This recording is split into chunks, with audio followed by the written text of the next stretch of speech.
দূর দূর, হঠাৎ করে কেন যে এত চুল ঝরছে বুঝতেই পারছি না। কতদিন হয়ে গেল চুল ওঠা আর থামছেই না। না, এমন হতে থাকলে তো মাথায় টাক পড়ে যাবে। না না না, আজ রাজবৈদ্যের কাছে পরামর্শ নিতে হবে। কি ব্যাপার মহারাজ, আজ আপনাকে এমন চিন্তিত দেখাচ্ছে কেন? জীবনে বড় দুঃখ গোপাল, মন মেজাজ একদম ভালো নেই। সে কি, কি হয়েছে মহারাজ? গোপাল থাকতে দুঃখ কিসের? আর বলো না, মাথার চুলগুলো আজকাল ঝড়ে পড়া পাতার মতো পটপট করে ঝরে যাচ্ছে। আমি তো জানি কেন এমন হচ্ছে, কিন্তু এখনই মুখ খুললে চলবে না। আর একটু বেশি বিপদ বাড়লে তখন মাঠে নামবো। তাই বলুন। এ তো খুব ছোট ব্যাপার, চুল ঝরলে টাক পড়বে, আর সেটা পড়া কত ভালো জানেন? কথায় আছে, যত বড় টাক তত বেশি টাকা। তুমি চুপ করো তো বাপু। যদি টাক থাকলেই টাকা হতো, তাহলে তোমার টাকা কোথায়? যেটা বোঝো না সেটা নিয়ে কথা বলো না। তাই না তাই, মহারাজের ঝরছে চুল, চিন্তার ভাঁজ মাথায়। গোপাল যতই চেষ্টা করুক, চিড়ে ভিজবে না কথায়। তোমরা সকলে থামো তো দেখি। ও রাজবৈদ্য, তুমি এর কিছু উপায় বলো। আগে মহারাজ, অনেক সময় দেহে ওই লৌহের পরিমাণ কমে গেলে এমন চুল ঝরে। আপনি বরং পালং শাক, ওই কিশমিশ, কলা ও আরো কিছু ফল আমি বলে দিচ্ছি, সেগুলো বেশি করে খান। আচ্ছা আচ্ছা আচ্ছা, তবে তাই করে দেখি।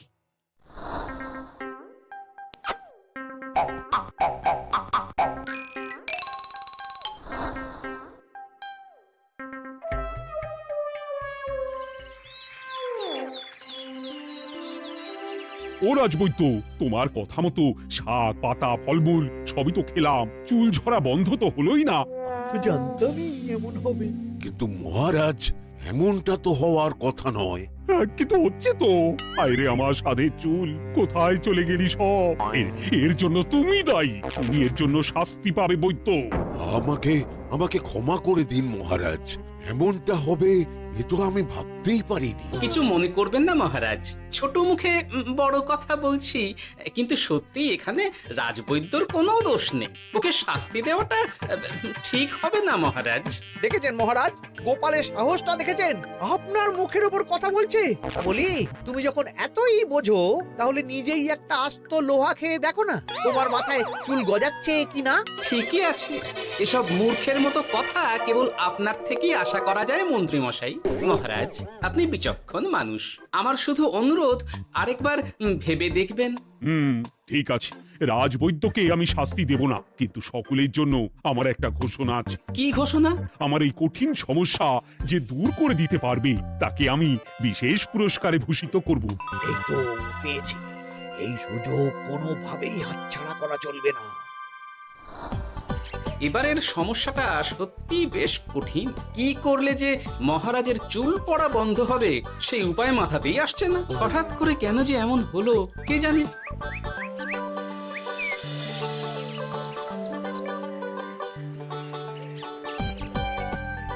ও মা, তুমি এসে গেছো? একটু বসো, আমি তেলটা মেখেই হাত ধুয়ে খাবারটা বাড়ছি। হ্যাঁ, সে ঠিক আছে, কিন্তু তুমি কিসের তেল মাখছো এটা? কি আবার মাথার চুলের তেল? এখানেও চুল, ওদিকে মহারাজেরও চুল ঝরে পড়া নিয়ে আমরা সবাই হিমশিম খাচ্ছি গিন্নি। আরে, মহারাজের অত সুন্দর কালো চুলগুলো ঝরে যাচ্ছে, এ তো ভারী দুঃখের কথা। সে আর বলতে, ওই জন্যই তো আমি বাবা মাথায় এই জড়িবুটি তেল মাখি। এতে চুলের গোড়া শক্ত করে, চুলকে ভালো রাখে, নতুন চুল গজায় সব। হ্যাঁ। কি কি বললে? নতুন চুলও গজায়? সত্যি? হ্যাঁ। বাহ, তাহলে আর চিন্তা কি। আমাকে এই তেলটা একটু দিতে পারবে গিন্নি? মহারাজকে দিয়ে আসি। উনি বলেছেন যে ওনার সমস্যা দূর করতে পারবে তাকে উনি পুরস্কার দেবেন। ওমা, এই তাই নাকি? এই তো দারুণ ব্যাপার গো। নাও নাও নাও, তেলখানা নিয়ে মহারাজকে কাল দিয়ে এসো তাহলে। আর জানিয়ে দিও, দিনে 2 বার কিন্তু তেল মাখতেই হবে। হ্যাঁ। আচ্ছা, ঠিক আছে।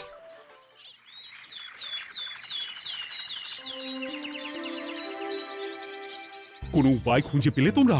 আগে মহারাজ, আমি আপনার জন্য নকল চুল বানিয়ে এনেছি। যতদিন আপনার চুল পড়া বন্ধ না হচ্ছে ততদিন আপনি এটা পরে ব্যবহার করতে পারেন। সে তো বুঝলাম, কিন্তু নকল চুল তো আর আসল চুলে জায়গা নিতে পারবে না বিজ্ঞানী। আসল চুলের কথা ভেবে আমি আপনার জন্য কেশুত্তে পাতা এনেছি মহারাজ। আচ্ছা বেশ। তা গোপাল, খুব তো আগের দিন বকবক করছিলে, তুমি কি এনেছো শুনি? সেটা যথাসময়ে দেখতে পেয়ে যাবেন মন্ত্রী মশাই। এটা জড়িবুটি তেল মহারাজ, আমি এটা আপনার জন্য এনেছি। এতে নতুন চুল গজায় আর চুলের স্বাস্থ্যও ভালো হয়। আমার গিন্নিও ব্যবহার করে এটি, তবে দিনে দুবার করে মাখতে হবে, তাহলেই ভালো ফল পাবেন মহারাজ। বাবা, তাহলে তুমি কেন মাখো না? আচ্ছা, আপনার সমস্যাটা ঠিক কোথায় বলুন তো মন্ত্রী মশাই? মহারাজের জন্য কিছু আনলেও কথা শোনান, না আনলেও কথা শোনান। সত্যি তো মন্ত্রী, কেন তুমি সব সময় গোপালের পিছনে পড়ে থাকো বলো তো? এরা তো তাও সবাই কিছু না কিছু আমার কথা চিন্তা করে এনেছে, তুমি তো সেটাও করনি। না আসলে মহারাজ, আমিও ভাবছিলাম আপনার কথা, কিন্তু থাক, বুঝেছি। আহ, দারুণ। তেলের গন্ধটাও খুব সুন্দর।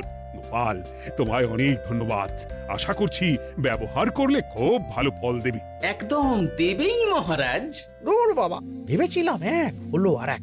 কোথা দিয়ে যে গোপালটা মাঝখান দিয়ে এসে নাক গলিয়ে ঢুকে পড়ে, খুব শক্ত পুরস্কার নেওয়ার। দেখাচ্ছি মজা।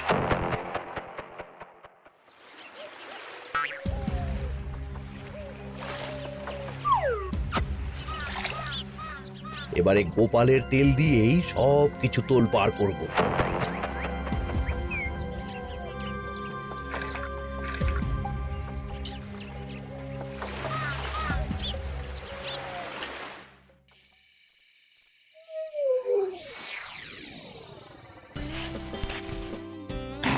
ব্যাস, হয়ে গেল দুবার মাখা। গোপাল বলেছিল এতেই ভালো ফল পাব, কিন্তু এখন মাখার পর মাথাটা কেমন জ্বালা জ্বালা করছে মনে হচ্ছে। হয়তো নতুন চুল গজাবে বলে এমন হচ্ছে। কাল সকালে বোঝা যাবে।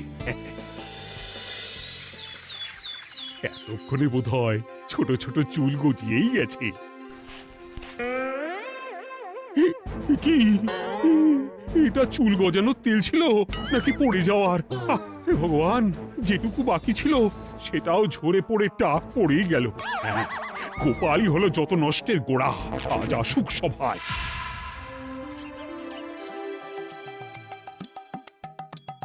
এই যে এখন এলেন উনি। ও কি মহারাজ, আপনি এমন কাপড় মাথায় জড়িয়ে বসে আছেন কেন? তুমি আর এমন প্রশ্ন জিজ্ঞাসা করো না গোপাল, তোমার দয়াতেই মহারাজের এমন অবস্থা। মানেটা আমি তোমায় দেখাচ্ছি, দাঁড়াও। এই যে গোপালের দেওয়া তেল মেখেই আমার এমন হয়েছে, আর তার জন্য আমি তোমাকে কোনোদিনও ক্ষমা করব না গোপাল। বিশ্বাস করুন মহারাজ, আমার গিন্নিও মাখে এই তেল, কিন্তু এমন কিছু তো এখনো পর্যন্ত ঘটেনি। আমি আর কিচ্ছু শুনতে চাই না। আমার মাথা ভর্তি চুল আমি ফেরত চাই। যতদিন না আমার মাথার সব চুল ফিরে আসছে ততদিন আমি তোমার মুখও দেখতে চাই না। মহারাজ, আপনার কোনো চিন্তা নেই, আমি তো আছি। এবার এই সমস্যার একটা সমাধান আমি করেই ছাড়বো। কি ব্যাপার, মন্ত্রী মশাই এত লাফাচ্ছে কেন? এসবের পেছনে আবার ওনার হাত নেই তো? না, ব্যাপারটা পরে দেখতে হচ্ছে।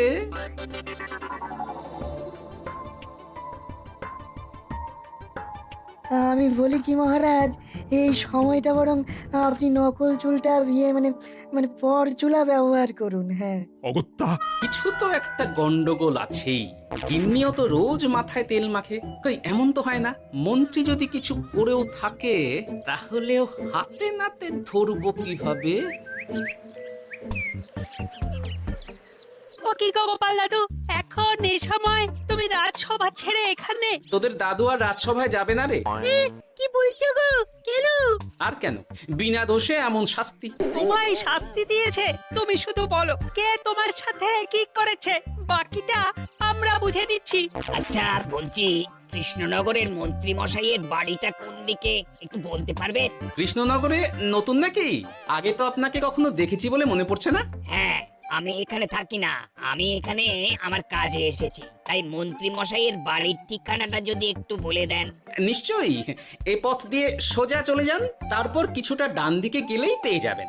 আচ্ছা, অনেক ধন্যবাদ। ভিন গাঁয়ের লোক মন্ত্রী মশাইয়ের বাড়িতে? ব্যাপারটা বেশ সন্দেহজনক লাগছে। এই এই উল্টে নেবলা, তোরা তোরা দুজন একটু আড়াল থেকে দেখতো লোকটা মন্ত্রী মশাইয়ের বাড়িতে ঠিক কি জন্য এসেছে, তারপর আমায় খবর দিস। ঠিক আছে গোপাল দাদু। তোমার আবার এখানে আসার কি দরকার ছিল? আমি তো বলেছি যে আমি ঠিক গিয়ে তোমার পাওনা গন্ডা মিটিয়ে দেবো। মিটিয়ে দেবে? কতদিন হয়ে গেছে জানেন? দেখো, হয় আমার কীটনাশক আর সার সব ফিরিয়ে দিন, নয়তো আমার জিনিসের দাম মিটিয়ে দিন। কীটনাশক, সার আর কি করে ফেরত দেবো বলো? ও তো সব পুকুরের জলে মিশে গেছে। ওসব আমি জানি না, আমার পাওনা গন্ডা মিটিয়ে দিন, ব্যাস। চল চল, এখনই তাহলে গোপাল দাদুকে গিয়ে সব জানাই। হ্যাঁ, চল চল। দাদু, ও গোপাল দাদু। তোরা এসে গেছিস? আয় আয় আয় আয় আয়। মন্ত্রী মশাইয়ের মুখ থেকে অনেক খবর পেলাম। তাই নাকি? কি শুনি? মন্ত্রী মশাই ওই লোকটার কাছ থেকে অনেক কীটনাশক সার নিয়েছে, কিন্তু এখনো জিনিসের দাম মেটায়নি। হ্যাঁ, ওই জন্যই তো মন্ত্রী মশাইয়ের উপর লোকটা খুব রেগেছিল, হুমকিও দিয়েছে 1 সপ্তাহের মধ্যে জিনিসের দাম সব মিটিয়ে দিতে হবে। তাই নাকি? কিন্তু কীটনাশক সার নিয়ে মন্ত্রী মশাই কি করবে? সেটা তো বলতে পারবো না দাদু। তবে হ্যাঁ, মন্ত্রী মশাই ওই লোকটাকে বলছিল যে ওই সব কীটনাশক সার পুকুরের জলে মিশে গেছে। কি বললি? পুকুরের জলে? আচ্ছা, এবার দুয়ে দুয়ে 4 করা গেল। অনেক ধন্যবাদ রে তোদের। বল বল, তোরা কি খাবি? কিচ্ছু লাগবে না গোপাল দাদু, তবে ভোলা বয় আর মিষ্টি খাওয়ালে। আচ্ছা আচ্ছা। কি করে যে মহারাজকে আসল ব্যাপারটা বোঝাই, কিছু তো একটা উপায় বের করতেই হবে। তা বলি বাবা, রাজসভায় যেতে হবে না বলে কি সারাদিন এইভাবেই শয়নে শয়নে দিন কাটাবেন বাবা? হ্যাঁ, উপায় পেয়ে গেছি। বুঝলে গিন্নি, আমাকে একটা জায়গায় যেতে হবে, বুঝলে? তারপর ওখানে যদি কাজ হয় তাহলে আগামীকাল রাজসভায় আমি যাব। কিন্তু তুমি যে বলেছিলে তোমার এখন ছুটি। হ্যাঁ, কি আর করি বলো, গুরুত্বপূর্ণ একটা কাজ, তাই যেতেই হবে। আচ্ছা যাও। কই গো বিজ্ঞানী? আরে গোপাল যে, বলো। এই যে বিজ্ঞানী, একটা বিশেষ দরকারে তোমার কাছে এলাম, বুঝলে? হ্যাঁ, বলোই না। আচ্ছা, এই দূষিত জলকে কিভাবে আবার পরিশুদ্ধ করে বলতে পারবে? কেন পারবো না? জলের মধ্যে একটু চুন আর ফটকিরি দিয়ে দিলেই জল আবার দূষণমুক্ত হয়ে যাবে। তবে ওগুলো দেওয়ার পর কিছুদিন সেই জলকে ব্যবহার করা বন্ধ রাখতে হয়। হ্যাঁ। আচ্ছা আচ্ছা, অনেক ধন্যবাদ। আসি তাহলে, হ্যাঁ?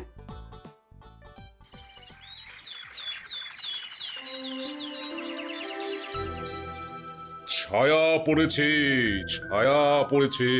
আমি বেশ বুঝতে পারছি তার ছায়া পড়েছে এখানে। কার ছায়া পড়েছে? আজকাল তোর মাথা থেকে অনেক চুল ঝরে পড়ছে, তাই না? আগে হ্যাঁ সাধু বাবা, আপনি একদম ঠিক কথা বলেছেন। ও বাবা, এ আবার কোথা থেকে উদয় হলো? আরে আমি একা গিয়ে সেই স্নানের পুকুর পরিদর্শন করতে চাই। যথা আজ্ঞা বাবা।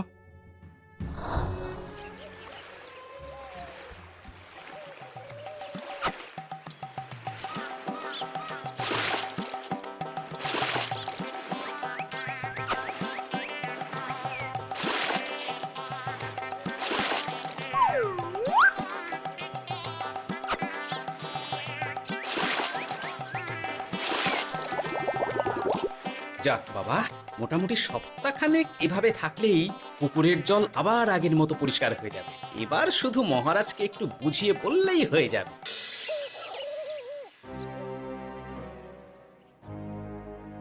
কি বুঝলেন সাধু বাবা? আমার অনুমানটাই ঠিক ছিল। পুকুরের জলে কালো ছায়া পড়েছে, কুদৃষ্টি পড়েছে, তাই এমন হচ্ছে। সে কি? কি কালো ছায়া? যত সব বাজে কথা। জল দূষণ করলাম আমি, আর দোষ পড়ছে কালো ছায়ার উপর। তাহলে এখন কি হবে? চিন্তার কোনো কারণ নেই। আমি মন্ত্রপুত ভস্য ছড়িয়ে দিয়েছি। 1 সপ্তাহ ওই পুকুরের জল স্পর্শ তো দূর, পুকুরের কাছেও যাওয়া নিষেধ। তাহলে আমার মোহরের কি হবে? যথা আজ্ঞা সাধু বাবা। ও কি, তাহলে মহারাজ এতদিন স্নান করবেন কোথায়? সে কথা কাউকে চিন্তা করতে হবে না। মহারাজের ওপরে কালো ছায়া পড়া জল পড়েছে, তাই আগে সেটা শোধন করতে হবে। আমাকে তাহলে কি করতে হবে সাধু বাবা? আমার শিষ্য গোপাল আমাকে আগেই এই বিষয় জানিয়েছিল। আমি তার হাত দিয়েই তোর স্নানের জল পাঠিয়ে দেব, তাই আগামী 1 সপ্তাহ সেই জল দিয়েই তোকে স্নান করতে হবে। কি গোপাল? দেখছো তো মন্ত্রী, গোপাল আমাকে কত ভালোবাসে। আমি ওকে কত কথা শোনালাম, কিন্তু না না না না, কাল থেকেই আমি আবার গোপালকে রাজসভায় ডেকে আনবো। আমি আসছি, আমার কাজ হয়ে গেছে। আর হ্যাঁ, তোর স্নানের পুকুরের চারিদিকে প্রহরীর বন্দোবস্ত কর, কাক পক্ষীও যেন ওখানে প্রবেশ করতে না পারে। আচ্ছা বাবা, আচ্ছা।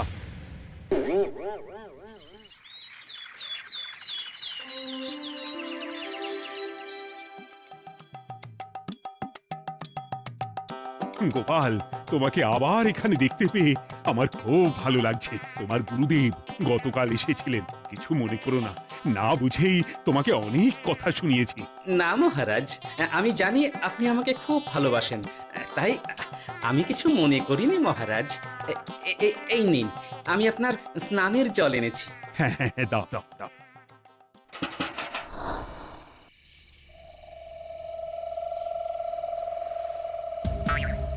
ও বাবা, পুকুরের কাছে যে গিয়ে দেখবো সে উপায় নেই।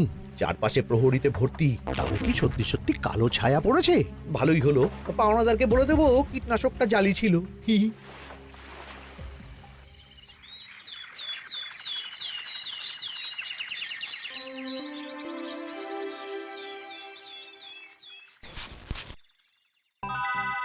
এই তো আমার সেই পুরনো কালো চুলগুলো আবার ফিরে এসেছে। আহা, কি যে আনন্দ হচ্ছে দেখে।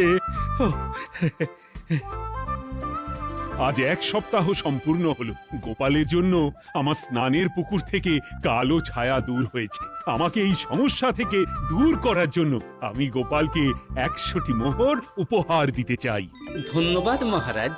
দূর, আমার আর ভালো লাগে না। সব সময় গোপালই মোহর পায়, এটা তো আমার পাওয়ার কথা ছিল। এদিকে আজকে পাওনাদারও আসবে।